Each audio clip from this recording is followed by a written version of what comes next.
ఈ మధ్యాహ్న కాల వేళ మీకందరికీ మా హృదయపూర్వక వందనాలు.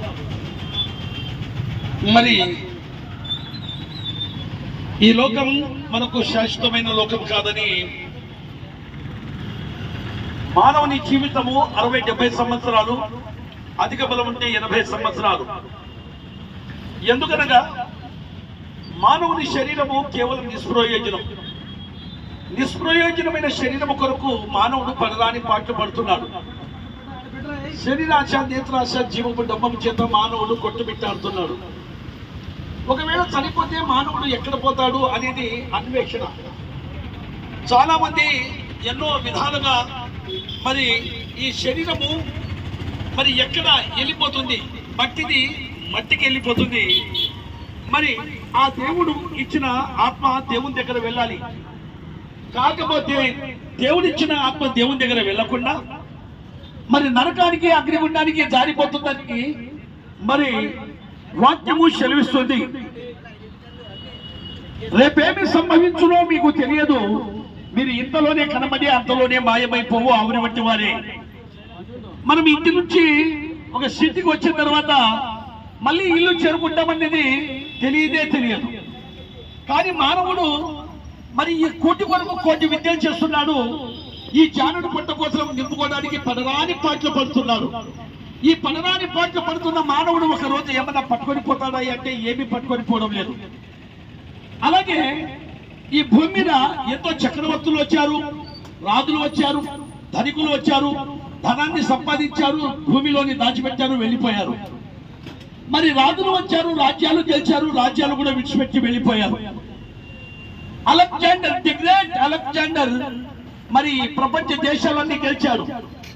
పోయేటప్పుడు ఏమీ పట్టుకొని పోలేదు. మరి ఆయన సంపాదించిన ధనమంతా ఏమీ పట్టుకొని పోలేదు. కానీ చిన్న సలిజరం చేత మరి సీమకుండ కానీ చిన్న సలిజరం చేత ఆయన వ్యాధి చేత పడినప్పుడు ఏ వైద్యులు బాగా చేయలేకపోయారు, ఎవరు బాగా చేయలేకపోయారు. ఆయన చెప్పిన మాట ఏదంటే, ఈ ప్రపంచమంతా గెలిచాడు కానీ నేను మరణాన్ని గెలిచలేకపోతున్నాను. అందుకే నన్ను మట్టిలో పాతి పెట్టేటప్పుడు నా చేతులు పైకెత్తి పెట్టి నాకు మట్టిలో పాతి పెట్టాడని సెలవిచ్చాడు. ఎందుకంటే తల్లి గర్భమందు మానవుడు ఒట్టి చేతులతోనే వచ్చాడు, ఒట్టి చేతులతోనే వెళ్ళిపోతున్నాడు.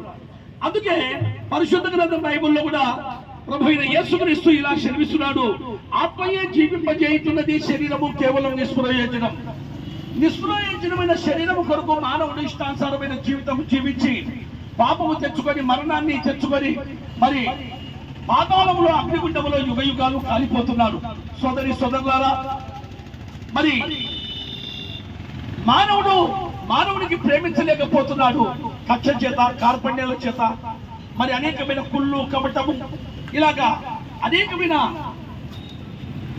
పరిస్థితులు ఉన్న మానవుడు మరి ఒకరికి ఓర్వలేకుండా వెళ్ళిపోతున్నారు.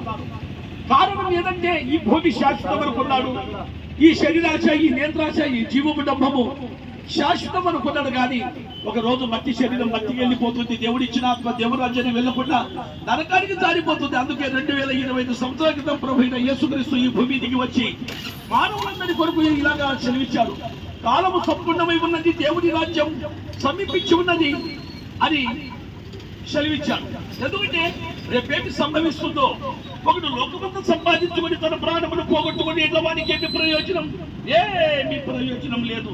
అన్ని విడిచిపెట్టి ఇక్కడనే వెళ్ళిపోవాలి, మరి వట్టి చేతులతోనే వెళ్ళిపోవాలని దేవుడి వాక్యం సెలవిస్తుంది. మరి ఒక మనిషిని ప్రేమించాలంటే ఏమి చేయాలంటే, మరి ప్రభువైన యేసుక్రీస్తు ఈ భూమికి వచ్చి పాపులను రక్షించుటకు క్రీస్తు లోకమునకు వచ్చినని వ్రాయబడింది. పాప స్థితిలో ఉన్న మానవునికి ఆయన పాపిగా మారిపోయాడు. పాపంలో ఉన్న మానవ కోటిని రక్షించడానికి తన పరిశుద్ధమైన రక్తం శిలువలో కార్చి ఆయన శిలువ మ్రాను మీద మరణించి సమాధి చేయబడి 3వ దినమున సజీవుడుగా లేచాడు. సజీవుడైన యేసుక్రీస్తు ప్రభువు సెలవిస్తున్నాడు, నేనే మార్గమును, నేనే సత్యమును, నేనే జీవమును అంటున్నాడు. ప్రతి మనిషి నీతిమంతుడు కావాలంటే ఏవేవో దాన ధర్మాలు చేయటం వల్ల నీతిమంతుడు కాలేడని మరి దేవుడి వాక్యం సెలవిస్తుంది. ప్రియులారా, మరి ఒక మాట మనము ఆలోచించినట్లయితే 2025 సంవత్సరాల క్రితం ఈ భూమి మీద 33.5 సంవత్సరాలు జీవించి సర్వమానవాళి పాప పరిహారం నిమిత్తం శిలువలో తన ప్రాణం పెట్టి మరి యేసుక్రీస్తు ప్రభు చేసిన త్యాగం ఎవరైతే నమ్ముతారో నీతిమంతులుగా తీర్చబడతారు. నిజముగా యేసుక్రీస్తు పరలోకం నుండి వచ్చిన దైవ కుమారుడు, నీతిమంతుడు, పవిత్రుడు. ఆయనను నమ్ముట వల్ల ద్వారానే దేవుడు మనల్ని నీతిమంతులుగా తీర్చును. ఇలా దేవుని వలన నీతిమంతులైన వారు రాబో రెండవ మరణం తప్పించుకుందురు. అలాగని ప్రియులారా, సరే నమ్మక మరి నమ్మిన ప్రతి వాడు కూడా ఆ మార్గం కూడా నడవాలంటే యేసే మార్గము, యేసు సత్యము, నిత్య జీవమై ఉన్నాడు కనుక ప్రభు మరి మీ కులము మార్చుకోవద్దు, మీ మతం మార్చుకోవద్దు, కానీ మార్గము సత్యమై ఉన్న యేసుక్రీస్తు ప్రభు నేను పాపి, నన్ను క్షమించండి. ఎంత ఘోర పాపికైనా ఆయన క్షమించి పరలోక రాజ్యం ఇస్తానని సెలవిస్తున్నాడు. ఇది అనుకూలమైన సమయం, ఇది రక్షణ సమయం. మరి గద్వాల జిల్లా గ్రామ ప్రజలకు ఈ మధ్యాహ్న కాలం వేళ మరి సత్య సువార్త ప్రకటించడం జరిగింది. ఈ సత్య సువార్త ద్వారా మీ కులం మార్చుకోవద్దు, మీ మతం మార్చుకోవద్దు, కానీ మీ హృదయంలో యేసుక్రీస్తు ప్రభుని నీ నోటితో ఒప్పుకుంటే నిత్య జీవములో వెళ్ళిపోతావు. సోదరి సోదరులారా, ఈ మంచి మాటలు విని మీ కుటుంబాలు ఆదరించబడాలని చెప్తూ ఈ మాటలు ముగిస్తూ మీ కొరకు ప్రార్థన.